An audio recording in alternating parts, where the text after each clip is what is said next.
امام ابو حنیفہ رحمۃ اللہ علیہ کے پڑوس میں ایک نوجوان شرابی رہتا تھا. وہ رات کو شراب پی لیتا اور شور مچاتا اور کہتا میں بہت بڑا آدمی ہوں, لوگوں نے میری قدر نہیں کی. نشے میں یوں کہتا. ایک رات پولیس افسر گزر رہا تھا تو اس نے شور سنا تو اس نے گرفتار کر کے جیل میں ڈال دی کہ بھئی اتنے بڑے عالم کے پاس یہ شور مچا رہا.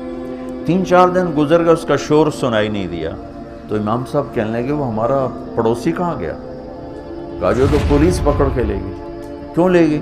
کہ وہ شراب کے نشے میں شور مچا رہا تھا تو انہوں نے آپ کی وجہ سے اس کو پکڑ کے ڈال دیا. صبح کا انتظار نہیں کیا, اسی وقت اٹھے اور اس پولیس افسر کے گھر پہنچ گئے. بھائی وہ میرے پڑوسی کو چھوڑ دو. کہا جی میں نے تو آپ کی وجہ سے پکڑا ہے, آپ اتنے بڑے عالم ہیں, آپ علمی کام کرتے ہیں, آپ کو میں خلل ڈالتا ہے. کہا نہیں بھائی تو میری وجہ سے پکڑا ہے تو میری وجہ سے چھوڑ دے. کہا جی میں چھوڑ دیتا ہوں.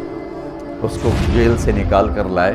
کہنے لگے کیوں بھائی تم کہا کرتے ہو نا میں بہت بڑا آدمی ہوں پر لوگوں نے میری کوئی قدر نہیں کی, تو میں نے تیری قدر کی ہے کہ نہیں کی؟